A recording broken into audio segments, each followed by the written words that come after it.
Last வீக்கோட ஒரு mini விளாகில் பன்னீர் samosa செஞ்சுருந்தேன். Taste சூப்பராக வந்துருந்துச்சு. கூடிய சீக்கிரம் ரெசிபி ஷேர் பண்ணேன்னு சொல்லியிருந்தேன். அதோட ரெசிபி வீடியோ தான் இது. இதுக்கு நான் ஒரு ஹோல் பேக்கெட் பன்னீர் எடுத்திருக்கேன். பன்னீரை நல்லா இப்போ ஸ்மாஷ் பண்ணிக்கலாம். நல்லா உதிரியாக வர வரைக்கும் அழுத்தி பிணைஞ்சிட வேண்டாம். அப்புறம் வந்துட்டு கட்டி சேர்ந்த மாதிரி ஆயிரும். இப்போது ஒரு கடாயில் ஒரு 2 ஸ்பூன் ஆயில் விட்டுட்டு ஹீட் ஆனதுக்கப்புறமா 1/2 ஸ்பூன் சோம்பு ஆட் பண்ணிக்கலாம். இது ஒரு கோல்டன் ப்ரௌன் ஆனதுக்கப்புறமா ஒரு பெரிய சைஸ் பெரிய வெங்காயத்தை தின் சைஸாக கட் பண்ணி சேர்த்துக்கலாம். இது கூட கேப்சிகம் ஹாஃபே நான் கட் பண்ணி சேர்த்துருக்கேன். இது ஆப்ஷனல் தான். கொஞ்சமாக உப்பு போட்டு நல்லா வணங்கினதுக்கப்புறமா நம்ம நல்லா ஸ்ப்ரெட் பண்ணி வச்சுருந்தேன் இந்த பன்னீரையும் ஆட் பண்ணிவிட்டு இதில் கொஞ்சமாக மிளகாத்தூள், மல்லித்தூள், கரம் மசாலா, அதுக்கப்புறமா மஞ்சத்தூள் இது எல்லாத்தையும் ஆட் பண்ணி தேவையான அளவு உப்பு ஆட் பண்ணி நல்லா மிக்ஸ் பண்ணிக்கலாம். இது எல்லாத்தையும் சேர்த்து நல்லா பச்சை வாசனை போகிற வரைக்கும் மிக்ஸ் பண்ணிவிட்டு நம்ம பன்னீர் இப்போ ரொம்ப சாஃப்டாக இருக்கும்.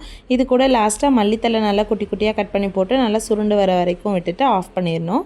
இப்போது பன்னீர் ஸ்டஃபிங் ரெடி ஆயிடுச்சு. அடுத்து சமோசா மடிக்க வேண்டியது தான். நான் இதுக்கு இன்ஸ்டன்ட் சமோசா ஷீட் தான் எடுத்திருக்கேன். உள்ளே நல்லா நான் காமிக்கிற மாதிரி ஃபில்லிங் வச்சுட்டு இந்த மாதிரி ஃபோல்டு பண்ணிங்கன்னா சூப்பரான சமோசா ஷேப் நமக்கு கிடச்சிரும். லாஸ்ட்டாக கொஞ்சமாக மைதா மாவை பேஸ்ட்டு பண்ணி இந்த மாதிரி வந்துட்டு ஸ்டிக் பண்ணி எடுத்து வச்சிடலாம். ரொம்ப நேரம் விட்டால் காஞ்சிரும். இப்போ எண்ணெயில் போட்டு ஃப்ரை பண்ணி எடுத்தால் சூப்பரான பன்னீர் சமோசா ரெடி ஆயிரும்.